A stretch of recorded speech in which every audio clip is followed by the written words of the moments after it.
En la historia del día de hoy está en juego la identidad del Mesías, pero también la identidad de Juan el Bautista. Y si tú has vivido un poco en este mundo, te darás cuenta que a veces las personas juegan con su identidad o ocultan su identidad con ciertos objetivos. Por ejemplo, en 1938 el mundo estaba al borde de la Segunda Guerra Mundial, pero mucha gente no lo sabía. Era desconocido para ellos. Y los pocos que lo vaticinaban eran vistos como aves del mal augurio, ¿verdad? Simplemente como vientos tormentosos de una realidad que nunca sucedería. Entre ellos se encontraban, por ejemplo, el primer ministro de Inglaterra, que se ha escuchado de él, Neville Chamberlain, y él estaba convencido que él podía cautivar y convencer a Hitler. Y en ese sentido, él subestimó la amenaza que este hombre representaba en sus discursos, en sus acciones. Incluso él llegó a ir a Múnich y en una junta con Hitler, ellos llegaron a un acuerdo de paz. El 30 de septiembre él declaró que había conseguido la paz duradera para Europa y que todo iba viento en popa y que nada malo sucedería en Europa. Cosa que totalmente pues se rompió, porque un año exactamente después Hitler invadió Polonia y comenzó quizá el conflicto bélico más cruento que nuestra historia ha conocido.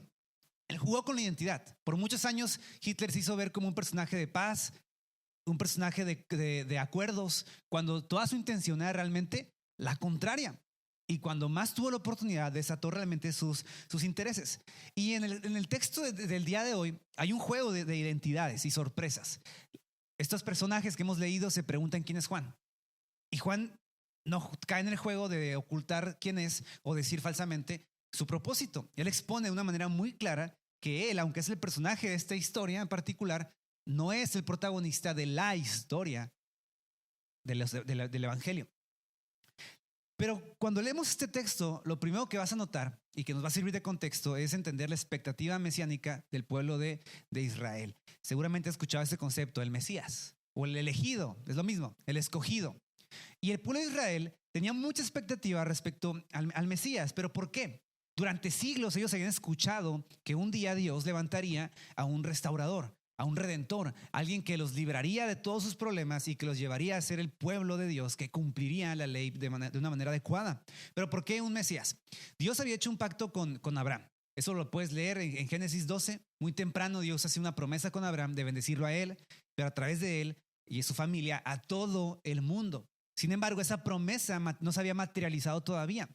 Y en la historia de Israel, Dios, en varios pasajes, proféticos sobre todo, prometió que algún día lo que Israel como pueblo no podía cumplir, un israelita espiritual, un Israel de Dios, un Mesías, sí lo podría cumplir y a través de él, todo el pueblo, a pesar de su desobediencia, sería bendecido.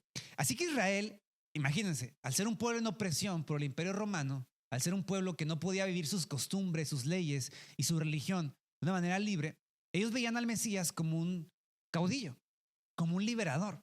Ellos tenían no nada más de esperanza, sino también el consuelo de que se levantara alguien que derrotara a los romanos y que restaurara la monarquía que David había instituido, ¿no? O que había, vamos a decir, fortalecido, institucionalizado. Pero ellos estaban pensando justamente en un guerrero, en un rey, profeta, pero sobre todo un conquistador, alguien que pudiera traer gloria a través del poder imponiéndose sobre Roma. Así que ellos tenían la gran expectación.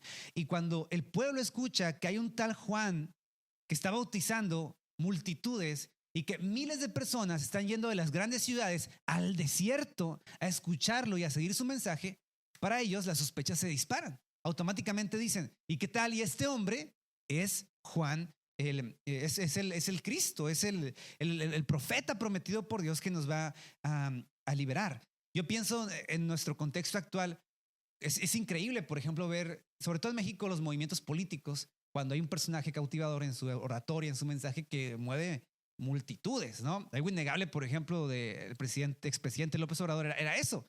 De verdad que la gente y lo idolatraba y al día de hoy mucha gente lo sigue idealizando, ¿no? Por ahí le apodaron el Mesías tropical, justamente por esta idea que la manada de sí, ¿no? Y la atracción. Y Juan atraía mucho a las personas y de toda clase de personas y sobre todo gente que no vive de una manera recta delante de los ojos de Dios. Y por eso el texto nos dice que este es el testimonio de Juan cuando los judíos, es decir, los líderes de Jerusalén, enviaron a una embajada a preguntar los motivos de Juan. Y las preguntas es muy directa. ¿Tú quién eres?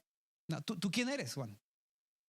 Implícitamente le están preguntando, ¿acaso tú eres ese Mesías? Pero ojo, su intención no era del todo buena. El doctor Daniel Lee, al comentar este texto, menciona que si ellos hubieran tenido buenas intenciones, hubieran ido ellos mismos, los líderes en persona, a averiguar y a recibir a su Mesías. Pero ellos lo veían con desprecio. En cierta manera lo veían con recelo y envían a unos encargados, simplemente a unos sustitutos de su autoridad para preguntar quién es, que será otro loco, será alguien realmente quién dice ser, o sea, ¿qué está haciendo? Es como si actualmente una persona se proclamara como el presidente de México, ¿no? E hiciera mucho ruido y mucha gente lo siguiera. Así enviarían investigadores y personas a ver qué es lo que esta persona está realmente proclamando. Así que ellos querían asegurarse de que Juan no estuviera diciendo algo peligroso o incorrecto, porque ante todo los judíos entendían que con Roma estabas o bien o mal, pero no había medias tintas y era peligroso que alguien estuviera medio intentando hacer una revolución. O lo hacías bien de tajo o mejor no lo hagas porque no nos conviene en lo absoluto. Pero Juan dice, no se niega a declararlo, dice el versículo 20, que él confesó con franqueza: yo no soy el Cristo. Qué importante notar esto, porque a muchos la altura los marea. ¿Sí? Tienen una posición de poder, empiezan a experimentar influencia, sobre todo en multitudes grandes, y poco a poco, aunque no lo quieran decir, el poder los empieza a marear. Y Juan tenía muy clara su misión y él dice que con franqueza dijo: yo no soy el Cristo. Él no permitió que incluso estas preguntas, imagínate, esta duda que está gestando ante él, pudo haber hecho en su corazón una pregunta de decir: ¿y qué tal y si soy yo el Cristo, no? Yo nací milagrosamente, fui lleno del Espíritu Santo desde el vientre de mi madre.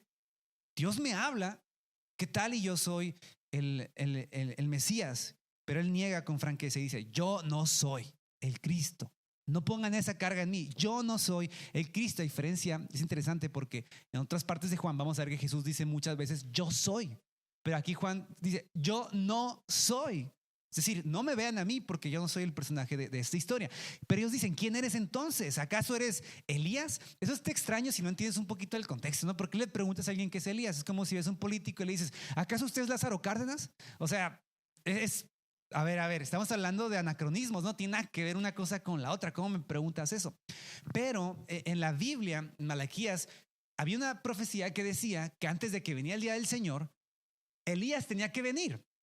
Y los judíos erróneamente interpretaron que esto iba a ser literalmente Elías en persona, que se presentaría y que anunciaría el camino del Señor. Ahora, ellos no tienen fotografías de cómo era Elías, ¿no? No tienen referencia visual. Y por eso cuando ven con Juan le dicen: ¿eres Elías? Y Juan dice: pues no lo soy.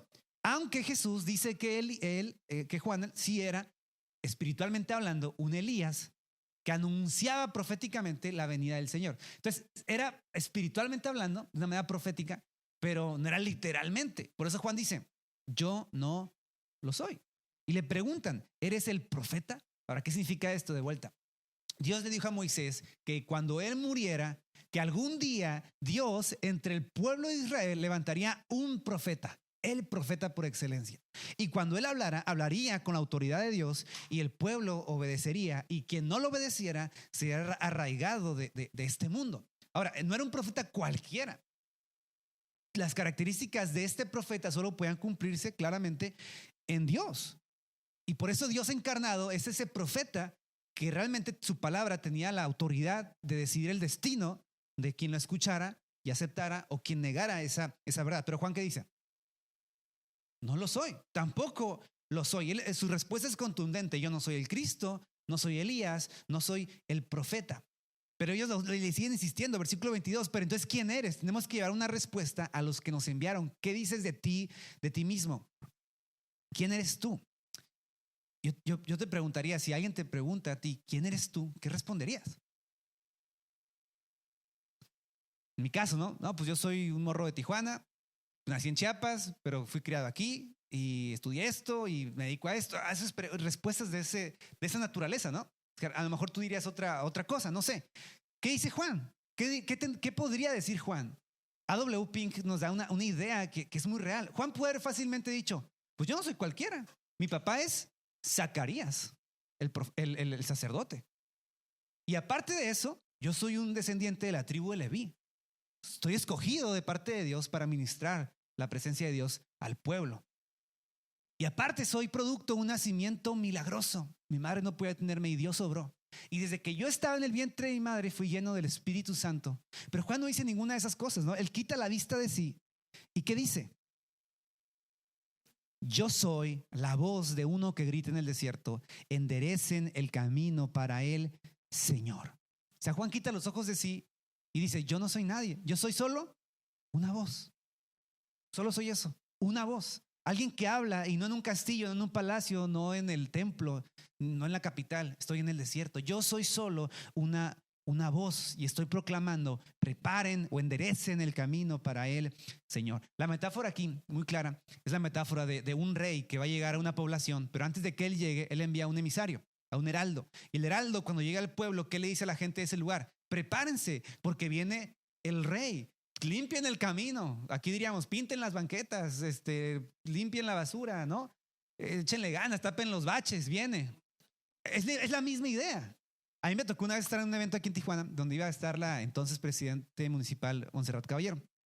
Y pues estaban bien emocionados todo el mundo, ¿no? De que va a llegar el presidente ahorita. Y luego, como unos 15 minutos antes de que llegara, yo escuchaba que decían, ya viene la avanzada, viene la avanzada.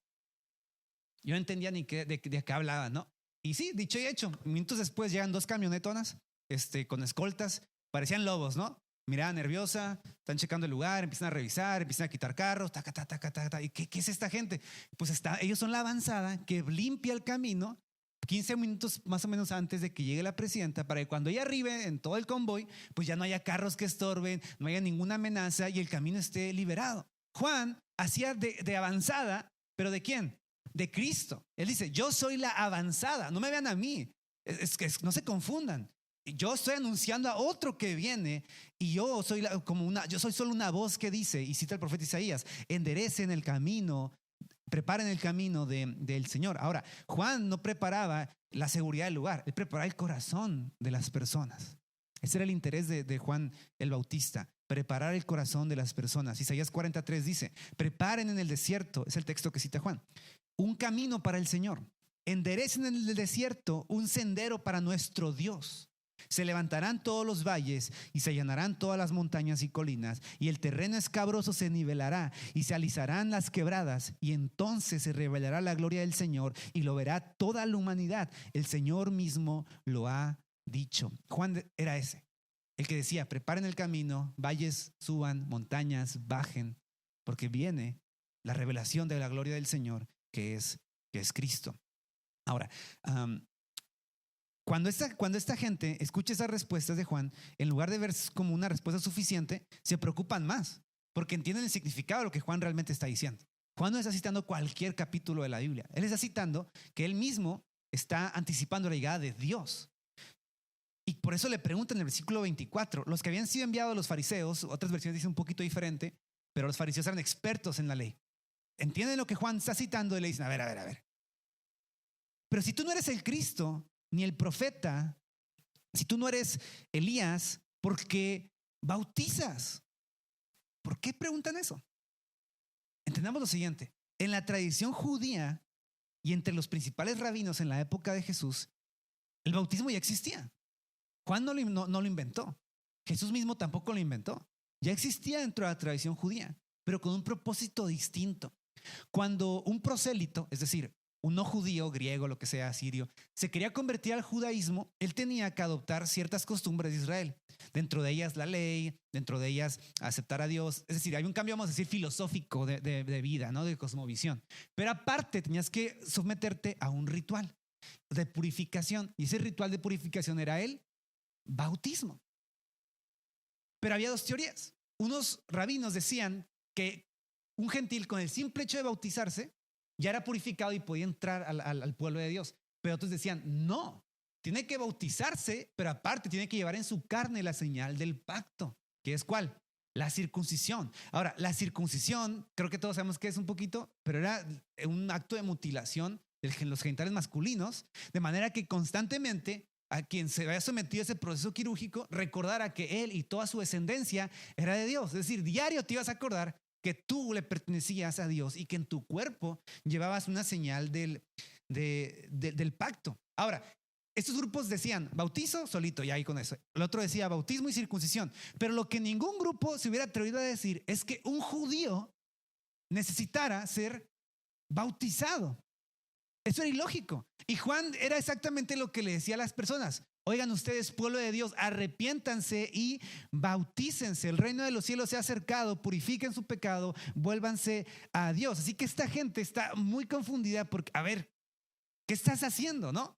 Los gentiles se bautizan. Un judío no se bautiza. Ella lleva la señal del pacto desde que es un niño. Desde su nacimiento él está marcado de que le pertenece a Dios. ¿Por qué ahora tú estás señalando con una nueva señal a estas personas que se supone ya tienen el antiguo pacto en su carne, ¿no? Y por eso el bautismo de Juan era ofensivo, porque le está diciendo a estas personas, el antiguo pacto no funciona. Hay algo nuevo que viene y tienes que bautizarte. Oye, pero yo soy judío y estoy circuncidado. No, tienes que arrepentirte y no hay diferencia real entre tú judío y tú gentil. Ambos tienen que arrepentirse, tienen que bautizarse y entregarse a Dios. Y esto ofendía mucho a los líderes judíos, sobre todo a los fariseos, porque ellos confiaban en su linaje y en su justicia propia. Es como, pongamos un poquito sus zapatos, ¿no? Es como si yo un día llego contigo y te digo, ¿sabes qué?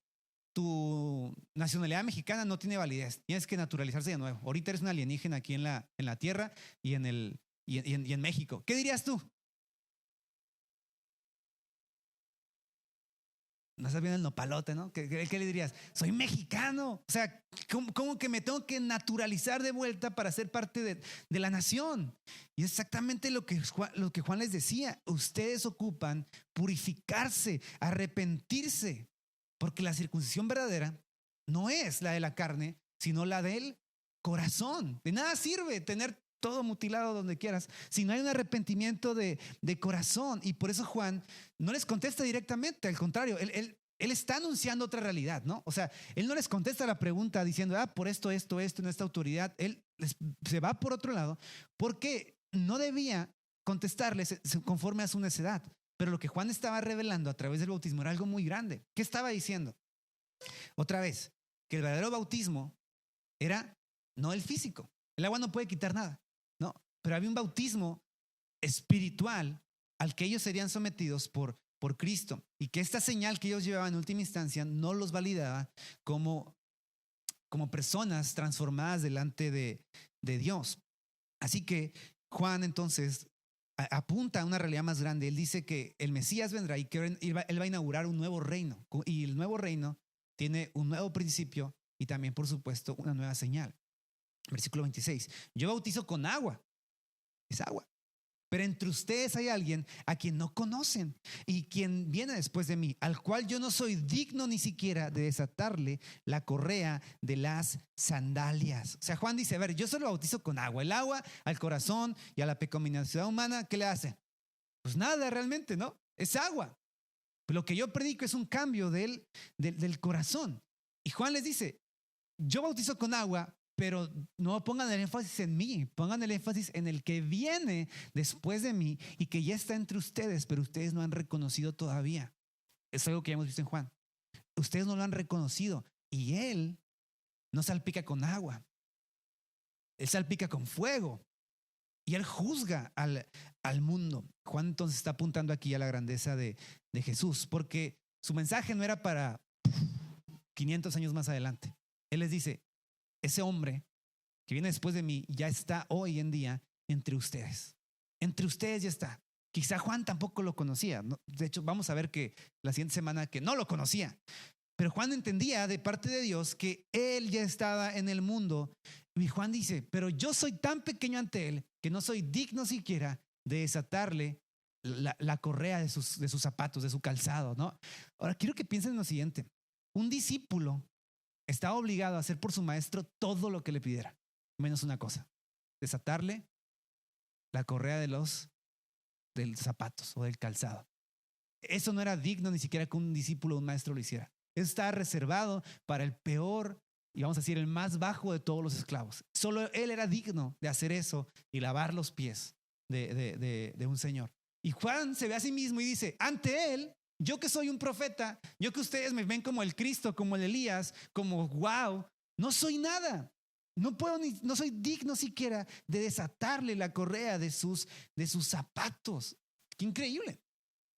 En Mateo 3:11 se nos amplía esta verdad porque Juan dice lo siguiente: yo bautizo con agua para arrepentimiento, pero el que viene detrás de mí, cuyo calzado yo no soy digno de llevar, es más poderoso que yo, porque él los bautizará en Espíritu Santo y fuego, y su aventador está en su mano y limpiará su era y recogerá su trigo en el granero y quemará la paja en fuego que nunca se apagará. Quiero que visualicemos esta imagen. Es una noche fría y una fogata. Eso sirve para muchas cosas cuando estás de campamento. Así como ese fuego puede dar calor, puede dar vida, puede calentar tus alimentos, también puede quemar, también puede purificar. Y asimismo lo que hacía Jesús era salvación para algunos, pero para otros sería su destrucción. Con Jesús no hay medias tintas, ¿no? O sea, él es un parteaguas. Con él ya no había manera de decir, pues yo estoy medio contigo, o soy medio cristiano, o soy simpatizante. ¿Qué es eso? No, o sea, no existe tal definición. O estás conmigo o estás contra mí. O crees en mí o eres mi adversario. No hay intermediarios. Y el bautismo de Juan apuntaba a esa realidad de que el que venía después de él realmente marcaría la pauta. Si ellos creían que lo que Juan estaba haciendo era disruptivo, espérense al que viene. O sea, él sí va a marcar una diferencia real entre la religión, entre todo esto este sistema que ustedes han diseñado. Porque otra vez, el bautismo de Jesús no es un rito externo nada más, ¿sí? Apunta a ¿qué? A una realidad espiritual. Por eso nosotros, en lugar de circuncidarnos, ¿qué hacemos? Nos bautizamos. Y el bautismo es aún más amplio en su bendición, porque antes la circuncisión apuntaba al futuro y solo los hombres podían hacerlo y judíos. Pero ahora en Cristo lo podemos hacer todos aquellos que hemos creído en Él, y todos podemos llevar la señal del pacto, seamos hombres o seamos mujeres, seamos judíos, seamos griegos, mexicanos. En Cristo ahora tenemos una bendición mayor y es al pacto al que nosotros ahora acudimos con confianza. Y lo mejor es que no es para nosotros nada más. Es una bendición que salpica a todo nuestro alrededor. Nuestra familia, nuestro matrimonio, nuestros hijos, nuestros vecinos. Este nuevo pacto en el que disfrutamos impacta realmente al mundo. Y Juan hace exactamente eso. Pone los ojos de toda la historia en el lugar donde deben de estar. Ahora, ¿qué nos está mostrando ese texto? Realmente. Por un lado, cuando tú y yo no somos creyentes, en nuestra hambre de Dios, en nuestra hambre de buscar una respuesta, lo que buscamos realmente son alternativas. Porque la respuesta siempre ha estado ahí. Romanos 1 nos deja muy claro que el corazón del humano entiende que Dios existe. Hay una ley escrita en su corazón. Todas las culturas de una otra manera han buscado la deidad, pero de alguna manera este Dios soberano, santo y perfecto nos incomoda mucho. Entonces, como humanos, lo que hacemos es buscar siempre una alternativa. Esta gente, cuando viene a cuestionar a Juan, no viene buscando respuestas. Los pecadores venían con Juan buscando respuestas. Dice que en otro texto leemos que le preguntaban, ¿qué debo hacer? ¿Y cómo me debo comportar? Desde publicanos, cobradores de impuestos, hasta a militares, ¿no? Le decían, ¿qué debemos hacer? ¿Cómo nuestra vida debe alinearse? Pero ellos no están haciendo eso. Esta gente solo está buscando alternativas. Van con Juan cuestionando las 1001 preguntas que puedan hacer, porque así es la falta de fe. No importa cuánto puedas tú mostrarle a alguien que no tiene fe y que no cree en el Señor, siempre va a seguir dudando. Hasta si se le apareciera Dios en persona diría, changos, estaban bien buenos los frijoles de anoche, ¿no? O sea, habría una manera de explicarlo, porque en la necedad humana es imposible que este Dios se pueda revelar de esa forma. Y como humanos, cuando estamos perdidos, como los judíos y como todos en general, tenemos equivocadas hasta cómo Dios debe obrar, ¿no? No es que Dios debe actuar así. No, es que Dios debe hacer esto. ¿Y por qué Dios hace eso, no? ¿Por qué en el Antiguo Testamento Dios manda a matar poblaciones enteras? Y luego, si no lo hace, ¿y por qué Dios no actúa en el mundo, no? O sea, como humanos buscamos siempre la manera de encontrarle la quinta pata al gato, ¿no? Y no es así la cosa, porque a Cristo debemos reconocerlo por quien Él es, no por quien nosotros querramos que Él realmente sea. Esa es la realidad, es la revelación de Dios. Y entonces, lo que tengo para ofrecerte es este Cristo a ti, crucificado, tal cual es Él, puro, santo, hermoso. Pero Él es suficiente. No vas a encontrar en ningún otro lugar algo que satisfaga tu alma y que te dé tanta paz como Cristo. La otra vez estaba escuchando el testimonio de una persona que era alcohólica, ¿no? Y él decía, mira, yo no tomaba alcohol para olvidarme mis problemas, para nada de eso. Yo lo tomaba para dormir. Era la única manera en la que yo podía poner una pausa en mi vida y dormir. Y dije, pues ¿sabes qué? Si hay algo en este mundo que te pueda dar una paz sobrenatural, que no ocupas poner en pausa nada y que te pueda hacer dormir como un niño, es la paz de Cristo. Jesús, cuando Él viene a tu vida y te muestra que eres amado, que tu vida tiene propósito, aunque parezca que va en picada y en caos, cambia todo, que hasta el hecho de dormir se siente distinto, porque entiendes que Él te cuida, porque entiendes que Él es tu papá, porque entiendes que Él está contigo. Eso es lo que Jesús es para nosotros. Es lo que Juan ofrece. Él no ofrece alternativas. Él no está diciendo, no. Jesús viene pronto y Él sí viene a marcar la diferencia. Es lo único que tengo yo para decirles a ustedes. Pero también, ¿verdad? Como hijos de Dios, o sea, veamos la humildad de Juan. Es increíble, porque Él se pone como un mensajero y dice, yo soy un mensajero, Él es el rey. Y luego se pone como un sirviente de la categoría más baja y dice, yo no soy digno. Y otra vez, no permitamos jamás que lo que hemos recibido en Cristo se nos suba a la cabeza de modo que nos maree. Porque es fácil ver el pecado de otros cuando los nuestros están perdonados y empezar a poner un dedo acusador de decir, esa gente es así, es que sus decisiones son así. Y empezamos a ver de nosotros algo que realmente no poseemos por nosotros mismos, que es la gracia de Dios. Por eso Pablo a los Corintios les dice, ¿qué te distingue de los demás? ¿Qué tienes que no has recibido? Es que yo soy bien inteligente. Lo recibiste. Es que yo sí tomé buenas decisiones. Las recibiste en gracia de parte de Dios. Y Pablo vuelve a decir, y si lo recibiste, ¿por qué presumes como si no te lo hubieran dado? O sea, es como el niño que presume la riqueza de su papá, ¿verdad? No es de él, mijo, ¿no? Tú no sabes nada de este mundo. Tú piensas que es fácil porque tu papá te da todo pero no es tuyo, ¿no? No es tuyo. Y en ese sentido nosotros podemos disfrutar la riqueza de nuestro Padre, pero que nunca se nos olvide, como en el caso de Juan, que esa riqueza no me pertenece en el sentido de que yo me la gané o que yo soy digno de ella. Juan tiene esa actitud de decir, yo soy solo una voz, a mí ni me vean, pero yo soy solo una voz, mírenlo a Él. Por eso Jesús dice, así también ustedes, cuando hayan hecho todo lo que se les ha ordenado, digan, siervos inútiles somos, pues lo que debimos de hacer, hicimos. Este texto no quiere decir que vayas por el mundo, yo no sirvo para nada, y que alguien te dé gracias y no me agradezcas, ¿no? Pero quiere decir ¿qué cosa? Que si lo hiciste, era lo que tenías que hacer, y Señor, es para ti, y gracias porque de nada, se acabó, sigo adelante. Esa es la humildad que Juan refleja y nos lleva a adorar a Cristo, porque Juan consideraba que Jesús era tan grande que aún él siendo, en boca de Jesús, el ser humano más grande que había pisado este planeta, era indigno de acercarse a Dios, a Jesús, con autoridad y decirle, yo te quito los zapatos, ¿no? Porque el amor de Jesús no es el tipo de amor que simplemente diga, bueno, pues échale ahí, ¿no? Y te dejo limpiar mis zapatos. Te voy a dar el privilegio de que me limpies los zapatos, ¿no? Te voy a dar el privilegio de que te acerques conmigo, que comas en mi mesa. Tú que no eres nadie, yo te voy a dar ese privilegio. Ese no es el tipo de amor que Dios da. No va por ahí. En su santidad, Él permite algo aún más grande. Te voy a poner un ejemplo bien rápido para terminar. En el Antiguo Testamento encontramos la historia de Usa. Y Usa se encontraba en un momento en la historia de Israel donde estaban transportando el arca de Dios. El arca de Dios era la representación, la materialización de la presencia de Dios y del pacto. Y el arca va ahí caminando, ¿verdad? Y se tropiezan los bueyes que la llevaban en una carreta, cosa que no debían llevarla en una carreta, es otra historia. Y el arca está a punto de caerse. Y Usa, ¿saben qué hace? Dice, se va a caer el arca. Y mete sus manos para sostener el arca. Y uno diría, qué gran hombre, ¿no? Permitió ser aplastado antes de que el arca tocara el piso, no sé qué. Pero Usa cayó fulminado. La santidad de Dios lo aniquiló. Y uno tiene muchas preguntas al respecto porque dice, ¿por qué Dios lo mató si él quería hacer algo bueno? Y R.C. Sproul nos da un poquito de luz, me gusta mucho cómo lo dice. Porque el problema de Usa fue que él creyó que sus manos eran más limpias que la tierra. La tierra no se ha rebelado contra Dios. Somos nosotros, la humanidad, los que estamos en rebelión contra Él. Somos nosotros los que somos impuros. La tierra no es más limpia que nosotros. Somos polvo y ceniza en ese sentido.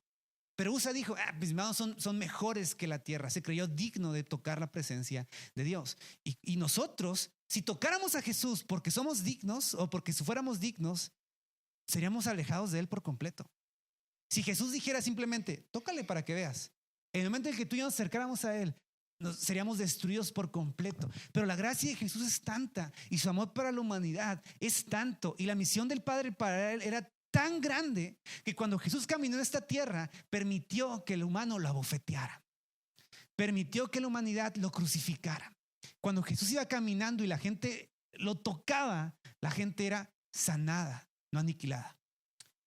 Y Jesús no nos dice, límpiame los zapatos. Él se inclina y limpia nuestros pies. Él es quien limpia nuestros pies. Él es quien quita la suciedad de nosotros y nos quita la impureza del pecado y nos presenta delante del Padre como sus hijos. Él es quien lo hace. Es el amor del Padre. Y por eso Jesús dice que aquel que es más pequeño en el reino de Dios es más grande que Juan, el Bautista. ¿Por qué? Porque nosotros, cuando Juan decía esto, Cristo no había muerto. Pero nosotros que ahora tenemos el privilegio de haber sido limpiados por Jesús de nuestra suciedad, podemos decir, tengo más privilegio incluso que el de Juan el Bautista. Soy digno de acercarme a la presencia de Dios por lo que Él ha hecho por mí, por lo que Él hizo en la cruz por nosotros. ¿Cómo no habría eso de llevarnos a adorar a nuestro Dios? ¿Cómo no habría eso de llevarnos a ver la grandeza de Dios y decir, Señor, gracias por lo que hiciste por nosotros? Así que mi pregunta para ti es, ¿tu fe dónde está arraigada? ¿En la nada? ¿En la tradición o en la religión? ¿O realmente en Cristo? Realmente en decir, indigno soy, pero ante ti me acerco por lo que tú hiciste. Eso es fe. Fe en que Él ha hecho todo por nosotros. Y aún más, ¿de qué manera nuestra vida está encaminando los ojos de otros a Jesús? Que los demás vean nuestra vida y digan, es Cristo. Como Juan, yo no soy, es Él, es lo que Él ha hecho por mí. ¿De qué manera estamos dispuestos a vivir con esta humildad de reflejar a Cristo a pesar de que nuestra gloria nunca sea reconocida? Porque puede pasar. Puede que tu vida no sea tan gloriosa como pudo haber sido si no fueras cristiano. Te lo reconozco. A lo mejor ganarías más dinero si fueras más tranza. A lo mejor tenías un puesto más alto si no tuvieras una moral restringida por Cristo. No sé, ¿verdad? En este mundo se ve como debilidad esas cosas. Pero vale la pena. Vale la pena en última instancia, porque Juan, aunque fue decapitado, entendió que Cristo era suficiente para él. Aunque él muriera, Cristo era suficiente. Y me gustaría que oráramos para terminar.